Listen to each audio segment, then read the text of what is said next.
최근 용산구 소재의 고양이 보호소와 관악구 소재 고양이 사설 보호소에서 고양이들에게 고병원성 조류독감이 발생되어 고양이들이 죽는 사고가 있었습니다. 또한 국내에서는 발병 사례는 없지만은요, 캐나다에서도 강아지가 조류독감에 걸려 죽는 사고도 있었습니다. 그러면은요, 고병원성 조류 인플루엔자 바이러스, 속칭 조류독감 바이러스는 어떤 병일까요? 이번에 조류독감에 걸린 고양이들은요, 어떤 경로로 감염되었던 걸까요? 내 강아지도 조류독감에 걸릴 수 있는 걸까요? 우리의 안전과 또 내 강아지의 안전을 위하여 우리는 어떤 것을 조심해야 하는 걸까요? 저는 수의사 윤쌤이고요. 오늘은요, 최근 고양이의 죽음으로 공포심이 점차 확산되고 있는 고병원성 조류 인플루엔자 바이러스, 조류독감에 대해서 한번 알아보도록 하겠습니다.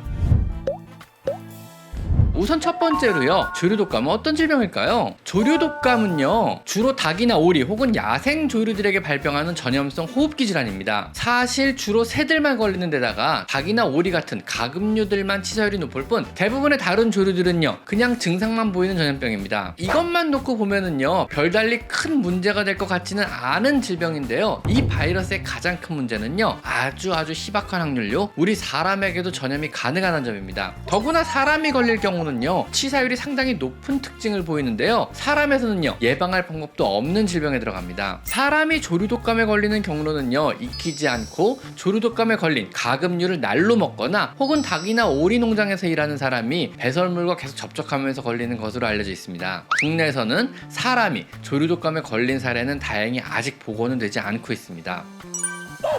그럼 이번에는요, 조류독감으로 사망한 고양이들은 어떤 경로로 감염이 일어난 걸까요? 만약 이들이 야생 고양이였다면은요, 포식활동, 조류독감에 걸린 새를 사냥해서 먹는 과정에서 걸렸을 것으로 추정하겠지만은요, 이번의 경우는요, 보호소의 고양이들이 걸린 경우라 이 경우엔 해당이 안 될 것 같습니다. 그렇다면 가장 근거 있는 추론은 조류독감 바이러스에 오염된 음식을 섭취해서 발병했다는 게 가장 합리적인 추론이 됩니다. 이에 방역당국에서는요, 두 보호소들의 사료를 수거해서 조사를 했는데요, 역학조사 결과 최근에 후원받은 네이처스로의 밸런스드 덕 습식캔에서 조류독감 바이러스가 검출이 되었습니다. 사료의 제조 과정에서 조류독감에 걸린 오리가 사용되었고, 제대로 살균 과정이 진행되지 않은 채 캔으로 제조가 되어 공급된 것이 이번 고양이 집단 죽음의 원인이 되었던 것입니다. 이후 방역당국은요, 네이처스로의 밸런스드 덕과 밸런스드 치킨을 전량 회수 및 판매 금지 명령하였습니다. 그나마 이번의 경우는요, 정확한 감염의 경로가 오염된 사료임이 빠르게 밝혀져서 다행이었지만요, 만약에요, 감염의 경로가 제대로 밝혀지지 않았다면은요, 고양이나 강아지도 조류독감으로부터 안전하지 않은지부터 시작해서 더 많은 공포들이 아마 확장되었을 것입니다. 그리고 이번 사료에 의한 조류독감 발표 사례를 보면은요, 우리 강아지들도 오염된 사료에서 얼마든지 감염이 일어날 수 있음을 알 수 있습니다.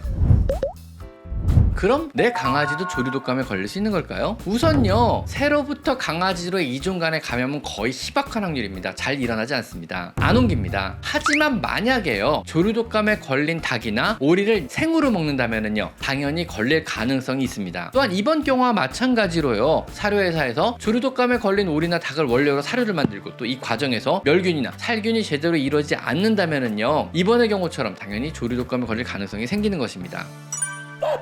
그러면은요, 조류독감으로부터 나와 내 강아지의 안전을 위해서 우리는 어떤 것을 조심해야 할까요? 대다수의 전문가분들은요, 다행히도 조류독감의 이종 간의 전염 가능성은 희박하다고 말합니다. 조류독감은요, 닭이나 오리 같은 가금류들이 걸리는 전염병이어서 개나 고양이 같은 포유류에 전염될 가능성은 극히 낮다고 합니다. 더구나 조류독감 바이러스는요, 생각보다 외부에서 생존율이 떨어지는 바이러스입니다. 정상적인 일상생활의 상황에서는요, 새에서 사람이나 새에서 강아지나 또 새에서 고양이 의 전염은 거의 안 일어난다고 보시면 됩니다. 더구나요, 강아지에서 사람으로 혹은 사람에서 사람으로의 전파는요, 아직까지는 안 되는 것으로 알려져 있습니다. 또한 바이러스 자체가요, 매우 불안정해서 일광이나 간단한 소독만으로도 사멸이 가능하며 대부분은 익히기만 해도 바이러스는 완전히 사멸합니다. 즉, 우리가 일상생활 속에서 손만 잘 씻고요, 죽은 가금류의 시체는 되도록 만지지 말고요, 조류의 배설물을 맨손으로 만지지 말고요, 절대 닭이나 오리를 익히지 않은 채 날로 먹지 않는 것만 원칙으로 한다면은요, 여러분이 조류독감에 걸릴 가능성은 없습니다. 또한 우리 강아지들에게 절대로 생닭을 주는 등의 생식을 시키셔서는 절대 안 되며, 사료나 캔은요, 믿을 수 있는, 신뢰할 수 있는 오래된 회사의 것만 주실 것을 권장드립니다.